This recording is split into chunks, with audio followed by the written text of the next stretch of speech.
metal doesn't look like it. Work on these albums out there at the moment, and you just get a real sense of what is happening at the moment, which is why not this song, but there's a song on this album really stood out to me because it sounded so different to everything else that's happening on the radio at the moment. This song doesn't particularly stand out to me in that same way. Oh, maybe it does. I mean, it's the huge single from the album, and it's quite ballady, which isn't very popular at the moment. Um, but yeah, I mean, yeah, that's basically why I listen to mainstream radio a lot. It's not necessarily that I enjoy it, but I feel like you can learn a lot just from sticking on Radio 1 and not just listening to the same songs that you'd hear on Radio 2, even though they might be better songs. That's not always, and you get a more active listen when you're in the car. You learn these songs, don't you? Sometimes when I'm trying to write songs, I put Radio 1 on and think about what I like to hear on it, and etc. etc.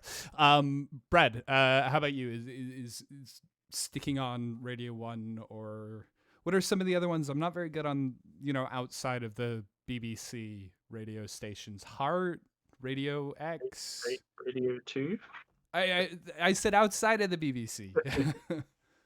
I think there's Capital Radio and there's Radio X. I think are probably the two other bigger ones. Outside of the BBC. Just stick on Radio 1, all the same. I think we talked shit about the license fee a few weeks back. Yeah. To be honest, if it's not Radio 1 for me, it's Radio 4. Yeah, Radio 4 is always a good one too.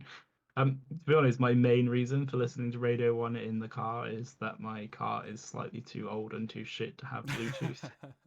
So it's really not worth the 10 minutes fucking around setting Bluetooth up for the 15-minute drive to work. But yeah, I do get some enjoyment out of some tracks on Radio 1. And this one is a very car-oriented song as well. You get those, you're kind of warmed up with the sound of an engine kind of starting up. You've got that pinging sound. I guess it's the sound of a door being left open. Like I said, my car is too old and too shit to have that feature, so you left your lights on. Yeah, that kind of sound, which morphs into that kind of unending piano pedal on the B flat, which seems to carry through 4 years. But yeah, this is a song I heard. I feel like this song has been out for a long time. January. I don't know if it has. Yeah, January. January last year. No, 21. No way. This has been out longer than that, I'm sure. Actually, I'm sure I heard this last year. It does feel like it. But that is basically 6 months ago as well. Something else. Yeah. Well, weird. Out. Yeah. Anyway. You were talking about ballads a second ago, but I think over here certainly we've got quite a strong tradition of ballads now.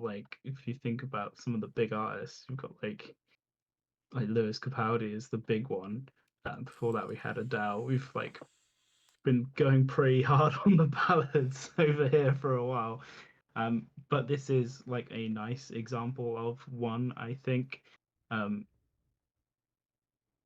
are a few ballads later on where it's I think it'll be obvious at the time, but it doesn't really pique my interest in the same way. But this was nice. As I said, you've got that car pinging sound which leads into the B flat, which just really grounds the song from the off. You've got some nice little bits of texture coming through. You've got a really warm kind of bass wobble sound that kind of pokes through.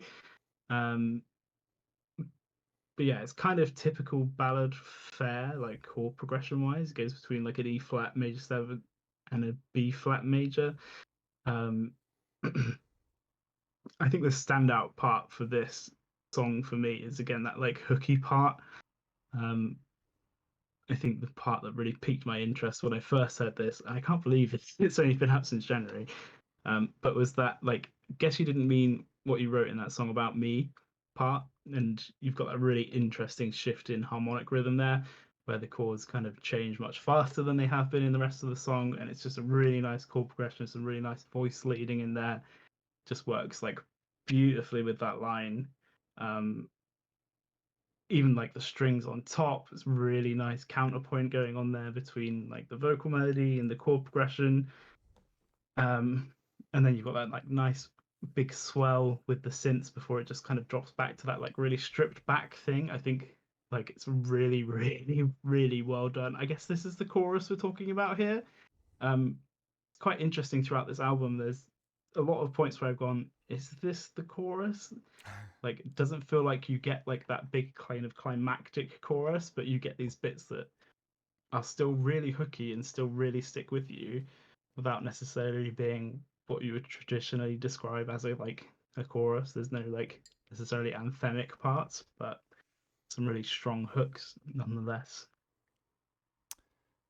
Yeah, I actually kind of agree with what you're saying there because the verse to me in this felt super long, and I didn't know when the chorus came in, and it felt like it was just all tension and no release within that verse at any point. It was just constantly building up, and then it doesn't until you get that kind of that shift and it quickens up. You don't get any of that release come through, and it's really satisfying when it does. I think that's a great. There's a couple of bits on this song. It's just great writing. That's one of them. There's the bit where the kind of claps come in with the drums, and you've got the piano mimicking the vocal melody. It's a really nice, simple but really effective bit of songwriting. Um, yeah, I think overall it's just good pop writing. It's like I said earlier, she's at no point reinventing the wheel harmonically, but there's some really solid bits of pop writing, and like we said, and like we're going to continue to say, this album is all about just setting up to show her off as the vocalist. She's the star in this song, and it's all about that. Yeah, I think you say simple yet effective, and that sums up like so much of this album really perfectly well. Another great example is like verse two. It's pretty much like same fare as the first, but you've got the kick like comes in, like four to the floor kick gives it some energy. This song would be in danger of becoming a bit of a drag if it just went back to kind of verse one territory, but literally just adding the kick is enough to kind of like make you want to keep listening to it. It's yeah, like you said, simple and very effective. So I think both of you guys talked about your your engagement with radio and chart music and things like that. It's not something that I have got a particular frame of reference for. So I am coming in quite cold, and I think as you've both mentioned already, I didn't expect this song, having read what I had read about it, to sound how it does. It's not something that I would go straight away in my head just like, this is a chart topper.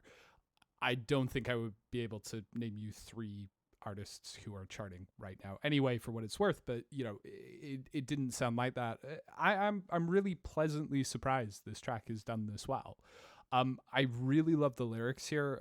It's almost like the counterfactual or the counterpoint to what we were talking about on the last track.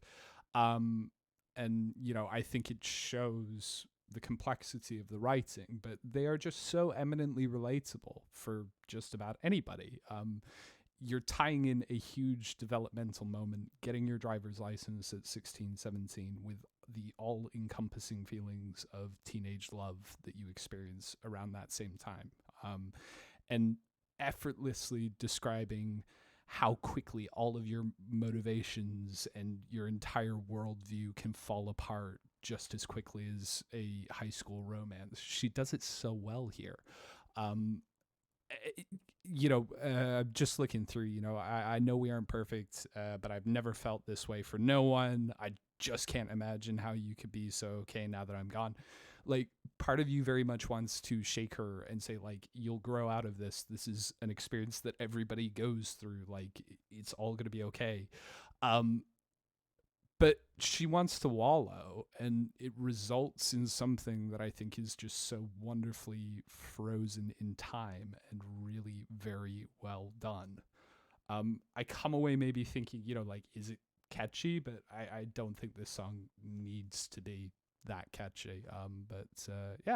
Pleasantly surprised by Driver's License. think she really actually addresses that in the first song, Brutal. Because there's that line where she's sort of saying, if someone tells me again to enjoy my time while I'm young, I'm gonna scream. I can't remember the exact lyric. It's much better than what I've just said, but it's along those lines. So it's almost like I'm gonna address that from the top, and then I'm gonna go through all these emotions anyway, because just let me. And that's fine. That's cool. Everyone has to go through that, right? And yeah, well on Brad for absolutely correcting me, because I completely forgot that Lewis Capaldi, Adele, Coldplay, and all these artists exist, and they're all still chart toppers. I just kind of think at the moment, sort of drill and grime dominate the UK charts so much. You don't hear a lot else. So when I do hear something like this, it does stand out a bit. We're probably 2 years removed from the Lewis Capaldi album that was massive, and several from an Adele album. Definitely. So I think for the last year, and maybe it's just a recency bias thing, it did feel quite refreshing compared. Only thing I know, Yeah. No, go on, Matt. I was gonna say something completely pointless. The only thing I know about Lewis Capaldi was that he pissed a lot of people off at the Brits earlier this month by talking about Scotland in the Euros. So that maybe suggests to me, if he was there at the Brits presenting something, that he may have something out. But yeah. I don't think so. If you don't know Lewis Capaldi for anything else, just follow him because he's absolutely hilarious. Was involved in one of the best kind of music spats I've ever seen with Noel Gallagher, and it's absolutely incredible. Yeah, I'll send you the video afterwards. It's amazing. Appreciate Came out it. to Glastonbury dressed like Noel Gallagher. Yeah, It was, I so saw good. that and I was cracking up. That was an amazing moment in time. It was like possibly the hottest Glastonbury ever, and he comes out in this like parka, just for the crack. Um, This is but after Noel Gallagher slagged him off, man. So yeah, yeah.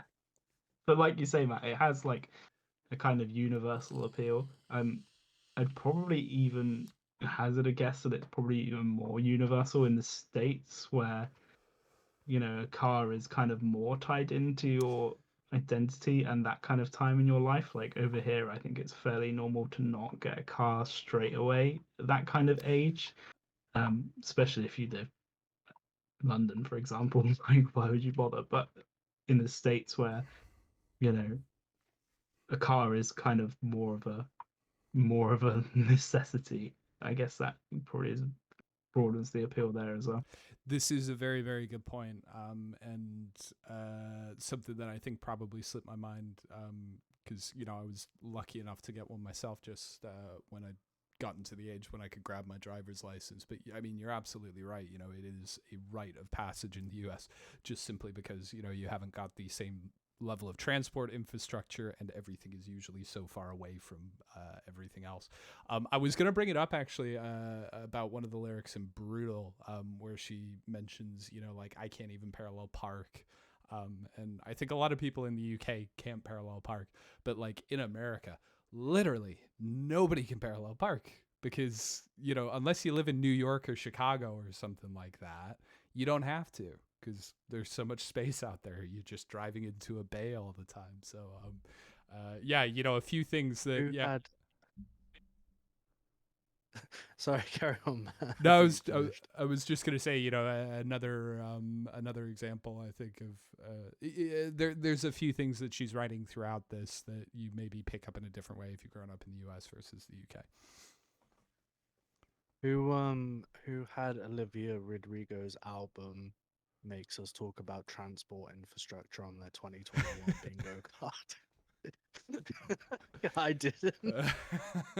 She's They're getting like, "You into guys-" she's getting into political activism. We talked about Gojira and their environmentalism and things like that, but Olivia Rodrigo wants to see greater links between our suburban areas and our cities. Well, fair play to her. Is that all the proceeds for this song, I take it, are going to the like transport department? Yeah, it's TFL. Yeah, everybody gets their freedom pass. Definitely wasn't an electric car I heard on the intro to this song. So Absolutely not. Absolutely not. No, it was that pumped in noise you get on some electric cars, Brad. That fake kind of sound you get. To Gotta remind be you of driving a environmentally car. conscious, these millennials, man. Yeah. So, although driver's license maybe wasn't a track that stuck with me, I tell you what, the next track we get onto here, one step forward, three steps back.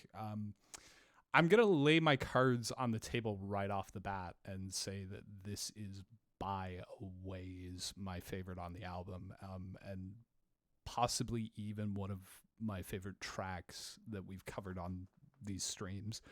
How did you feel about it, Brad? This is another really, really well written track. Again, going back to that kind of not being sterile thing that we've mentioned before, it's definitely a great example of this. You've got that piano sound that's like in straight away, but it's an unfiltered piano sound. It's a raw piano sound. You've got lots of like pedal noise. I think at some point you even hear the like piano stool creak. It's that kind of vibe. It does feel real. It does feel grounded.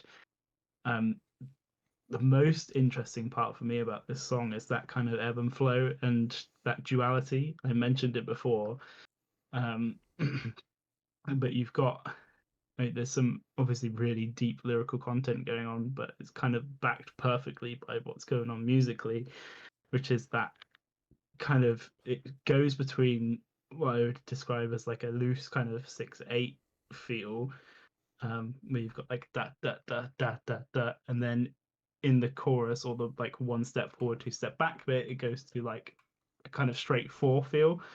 Um, you can hear Matt listening to it in his head Yep. right now.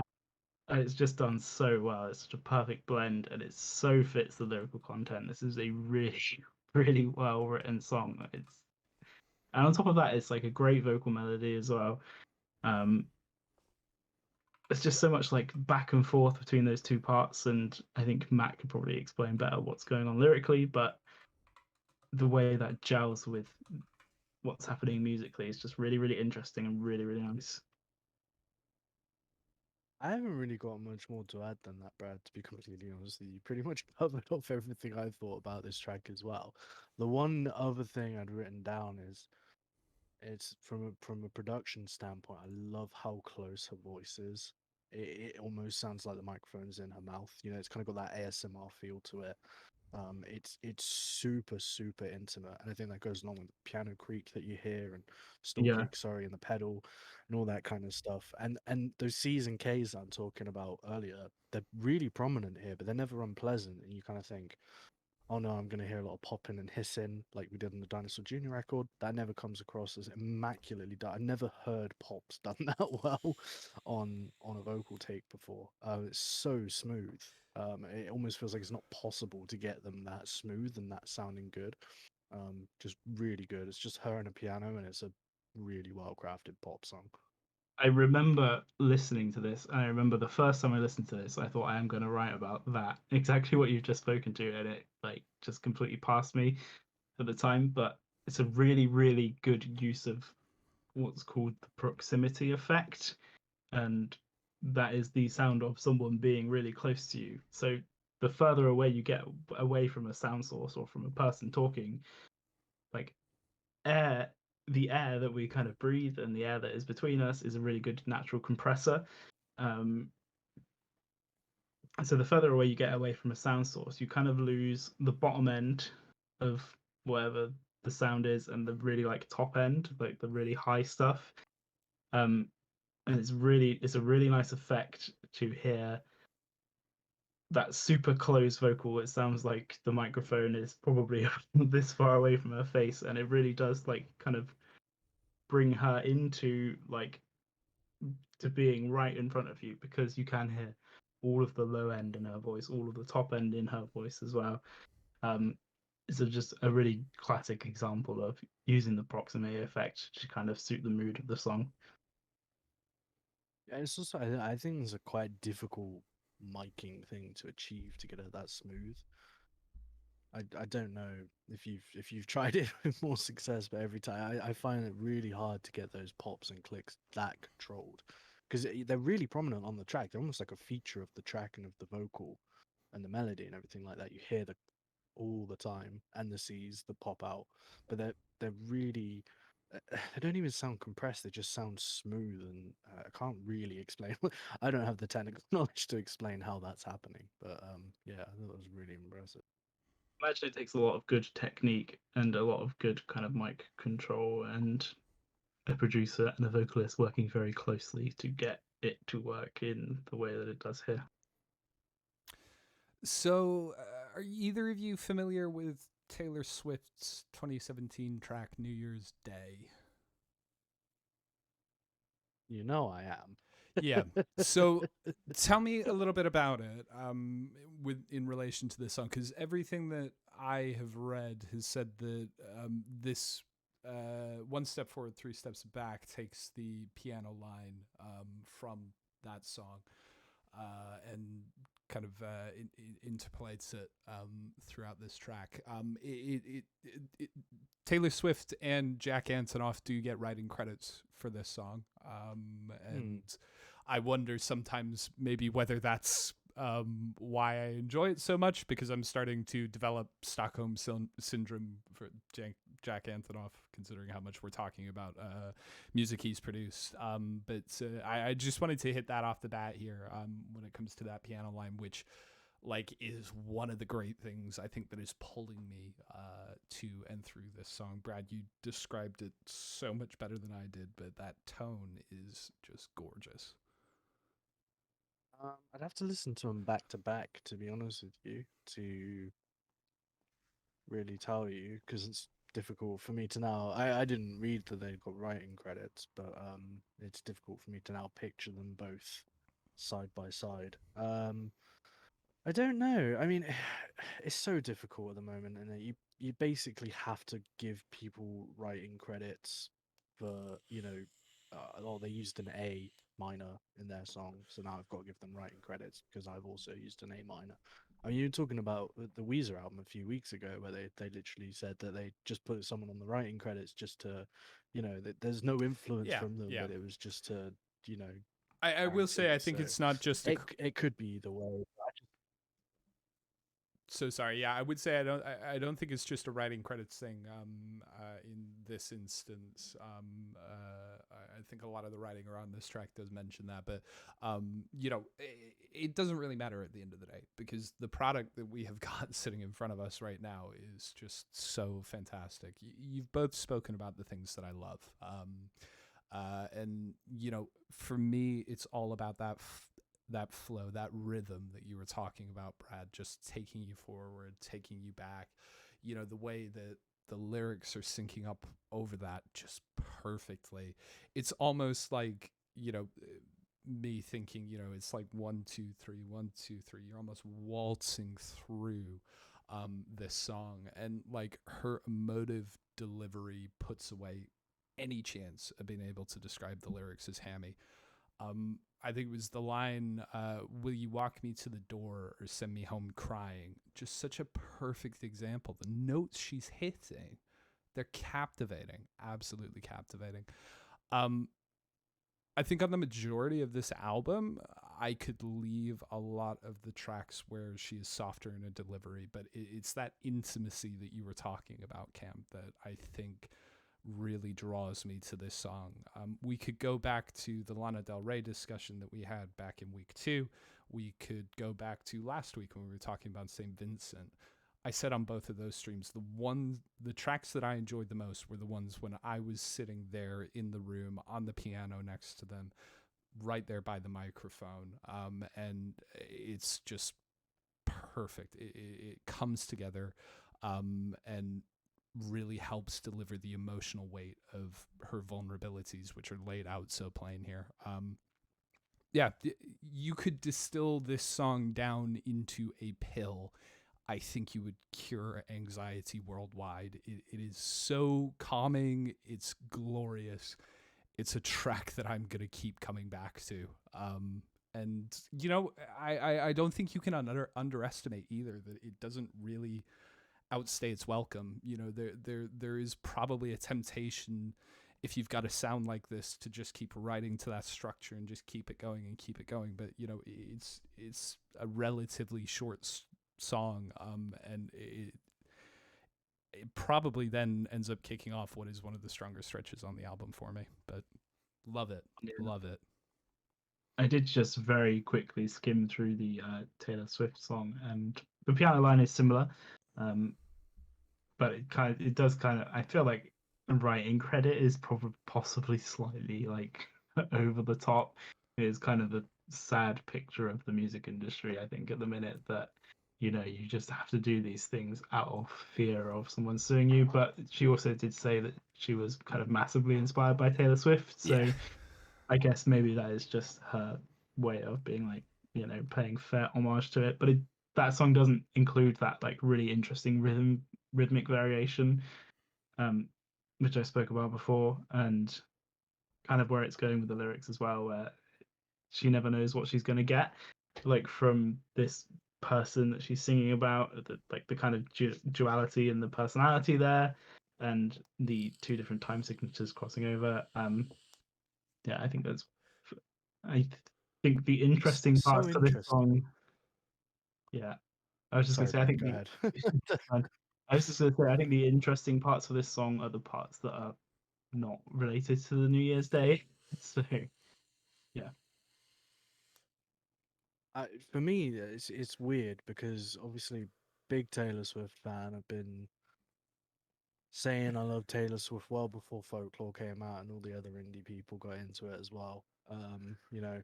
Saw her on her 1989 tour, and this is possibly one of the least Taylor Swift feeling moments of this album. For me, there's other songs on this album where I could forgive them for having to put Taylor Swift down in the writing credits, but on this song, I didn't feel it at all. Not a Taylor Swift kind of. I mean, you could claim it's inspired, but it didn't sound like a Taylor Swift song in any way to me.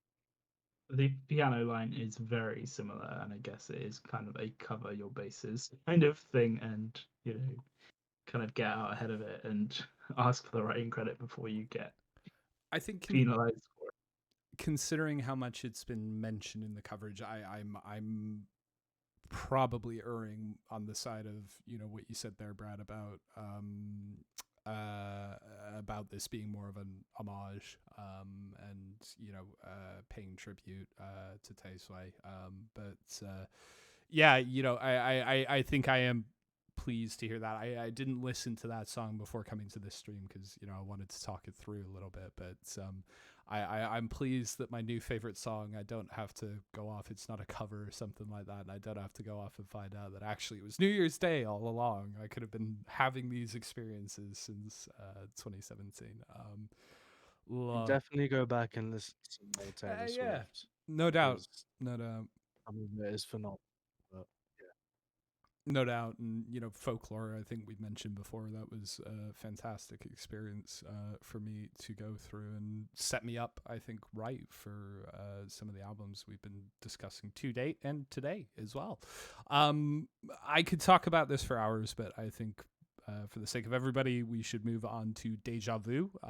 As mentioned in the press release, this was another single released in advance of this album coming out, and was written all about Olivia's fascination with Deja Vu. What are you thinking here, Cam? this is the song that I heard on the radio. Before I really knew who Olivia, I'd heard Driver's License, heard the name, but I didn't know this song was her. And I heard it and it stood out to me. I was like, this is very different for the stuff you hear on modern radio. I had the person sat next to me in the car Shazam it almost immediately because I was like, I need to know what that is. I need to listen to that a lot, and it's pretty much the sole reason why I said let's do this album this week or suggested this one, because it's a great song. It really is. It kind of has moments where I'm like, is that inspired by Beck? It's got that really weird, strange guitar kind of thing going on that wouldn't be out of place on one of his songs. It's got like this cool bells or tuned percussion. Brad will correct me on what it actually is in the intro. That kind of really cool thing that's going on there. It's got another great chord progression. It's got another great melody. It's got more great backing vocals. A lot of these songs on this album, she always starts off the same way, where it's just her and one instrument, and then it will build, and then another instrument will come in, and it's very layered in that way, and it's really really nice. And when the drums kick in later in this song, they're so good. They're so saturated and so distorted. Very stilted, but they fit the song perfectly. Again, you've got that more of that kind of strange effect of guitar that's just really good. And that guitar sound is just not something I expect to hear on the radio in 2021, which is why it stood out to me so much. Thank you for explaining what was going on with the drums there, because I had written down to ask both of you that, you guys are far more technically minded than I am. I thought it sounded like it's being played under a blanket is what I've written down here. But no, saturation, distortion, that'll get you under a blanket noise. Got it. Yeah, it's a really cool sound. It's like not a massively unheard of sound like these days. I think it's used to great effect here.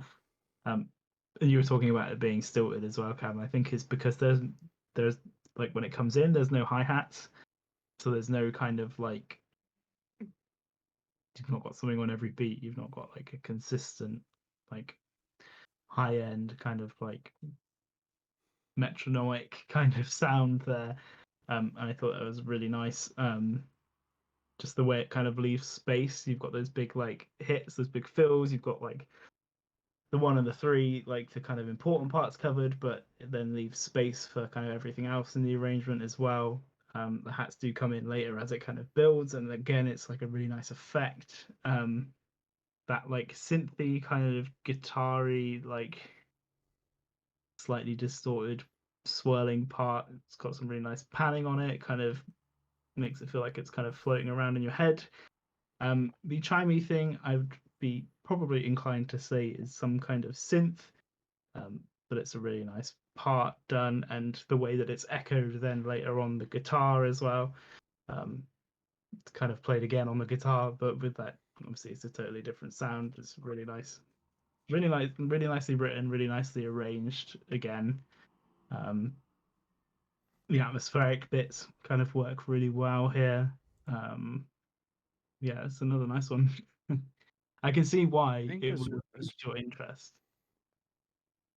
I think as well, what you're saying there about the hi-hats isn't something I'd necessarily pick up on a listen, but it is really, I think, crucial as to why this song sounds different to me.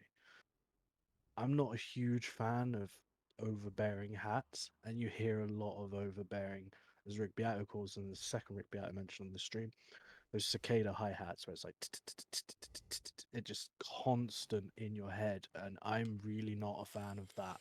And to not have that on a mainstream song at the minute feels refreshing to me.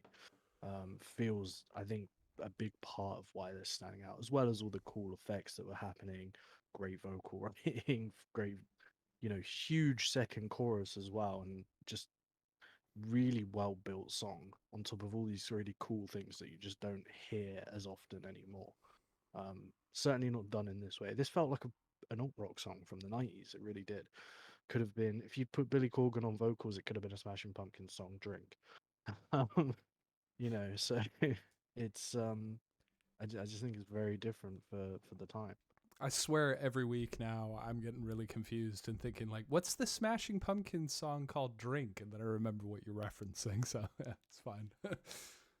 Yeah, I think the hats do come in. It's done very deliberately to like build to like what you described as the huge second chorus. Um, so yeah, it's just really nice to have some space in there, definitely. In what is otherwise quite a full, like thick sounding arrangement. Just another like really simple but effective way to kind of build the song. It's not like throwing everything at it at once in that first chorus. I think that's kind of thematic of this album is like there is stuff that's left to the second chorus. It's not like a rush to the chorus. It's not necessarily all entirely about the chorus all the time. It's not like that first chorus has to like hit you and that's like the peak of the song. There's room even in like the choruses for it to build to the second chorus to be bigger, which makes the song progress better in a better way. Again, really clever writing. Yeah, it's even on the intro, right? Like quite happy to stick around in that area for quite a while. My favorite part of that kind of extended first verse intro section is the line that references laughing at how small a jacket looks on someone that's accompanied by those like weird robotic laughing backing vocals like ha ha ha ha ha ha. It's literally what would happen, I think, if you asked an AI to laugh or just went, hey Siri, hey Google, laugh. It would go just like that. Please do that again for the clip. It's fine, we can get it in post. We can get it in post. Yeah, it's true. It's true. Yeah, one thing I actually did want to bring up as well about this is a lot of pop songs these days will be verse, pre-chorus, chorus, bridge, and that'll pretty much be all the parts of the song, intro as well, obviously. The second verse on this is very deliberately different in the vocal rhythm and melody, and it's a really cool change up because it almost feels like a different part. It's not, it's the same part, it's another verse, but it's got such a different delivery. The Brad will be able to tell you about the rhythm if he wrote anything down about it or remembers it, but it's got this really cool thing happening that gives it like it speeds the song up when it's coming out of that quite shouty chorus, and it just keeps that tempo up. It's a really cool thing. It's another kind of level of great writing to this song where you're not just kind of repeating the sections and just going in that standard template. You're thinking about each section and how it moves the song along in that way. I think a lot of this album to me is kind of very based on that standard